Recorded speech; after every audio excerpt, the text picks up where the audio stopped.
A lo largo de un frente de 1000 kilómetros, dos ejércitos colosales contenían la respiración. Un lado se preparaba para el golpe decisivo, el otro esperaba con temor.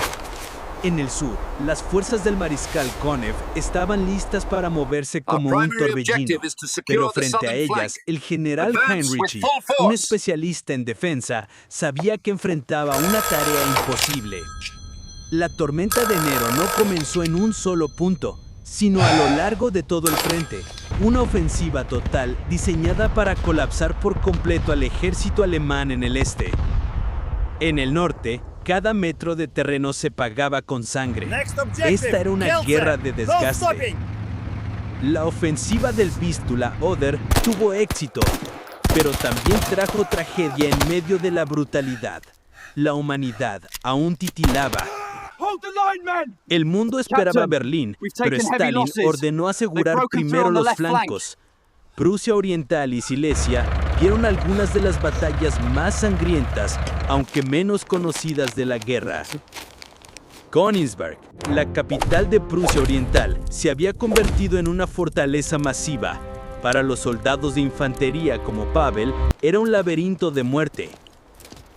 Frente a fuerzas abrumadoras, oficiales alemanes experimentados como Steiner no defendían a ciegas, convirtieron cada cuadra en una trampa mortal.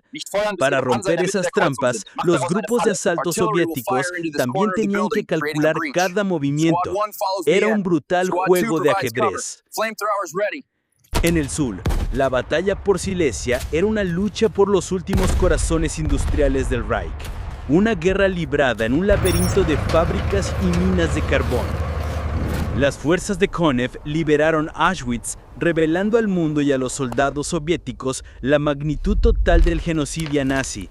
La guerra ahora tenía un nuevo significado. La batalla por las ciudades fortaleza fue una partida brutal de ajedrez, donde las tácticas de ambos lados chocaban directamente en un espacio confinado. A medida que se avecinaba el colapso, las órdenes del búnker de Hitler se volvieron delirantes, dejando a los comandantes de primera línea elegir entre la lealtad y la vida de sus soldados. A mediados de abril, Prusia Oriental fue aplastada, Silesia había caído, y millones ahora se enfocaban en un solo objetivo. La batalla final estaba a punto de comenzar. El 23 de abril, como último deseo del Führer, a pocas cuadras de lugares seguros en el Elbe, para que se prepararan las fuerzas alemanas para la batalla final, se envió un grupo de tanques contra los ejércitos soviéticos que ya se rodeaban Berlín. Una muestra de la desesperación que imperaba entre aquellos que aún se resistían. A mediados de abril de 1945, las fuerzas del mariscal Zhukov estaban listas.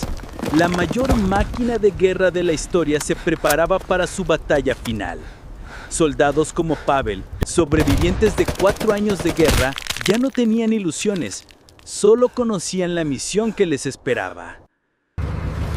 Frente a las alturas de Zielou, una fortaleza natural, Zhukov decidió aplastarla con una fuerza absolutamente abrumadora.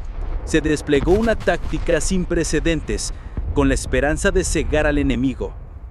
Pero la luz creó un escenario fantasmal, convirtiendo a los soldados en blancos. La artillería había golpeado un vacío. La primera línea era solo un cebo. La verdadera trampa estaba ahí. El terreno pantanoso neutralizó la ventaja de los tanques. Cuando el apoyo de fuego falla, la carga recae nuevamente en los infantes. Sin posibilidad de retirada, el único camino era avanzar. Cada metro fue una lucha contra el enemigo y los elementos. Cada metro de tierra se pagaba con vidas. La batalla rugió durante 3 días sin dormir.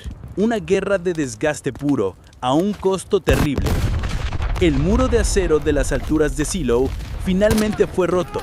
El camino estaba abierto, pero nadie celebró.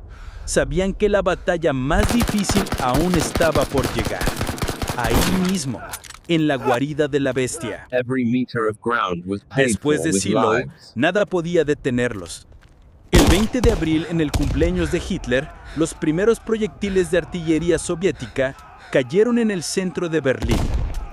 Este era un campo de batalla completamente diferente, un laberinto de concreto y acero. Y así llegó la primera lección de la guerra urbana.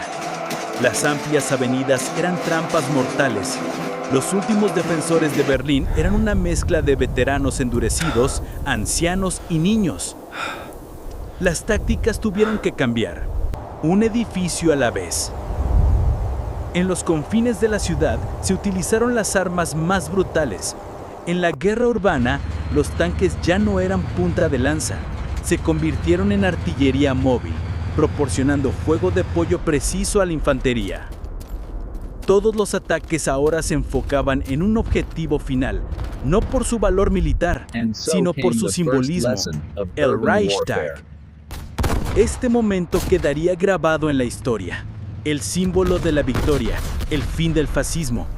Ese mismo día, en lo profundo del subsuelo, el hombre que comenzó la guerra puso fin a su propia vida. Las fuerzas alemanas en Berlín se rindieron oficialmente. Habían llegado al final del camino. La Alemania nazi firmó el instrumento de rendición incondicional, la Gran Guerra Patriótica, que duró 1418 días y noches, finalmente había terminado. Desde Moscú hasta Stalingrad, desde Kursk hasta Berlín, se había escrito un camino de sangre, lágrimas y valentía extraordinaria.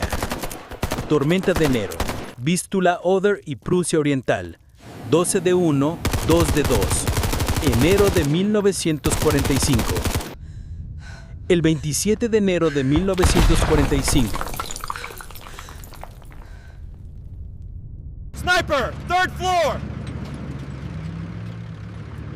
Target acquired! Fire!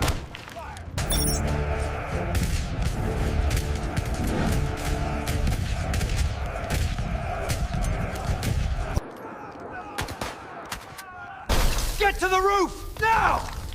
Now! Now!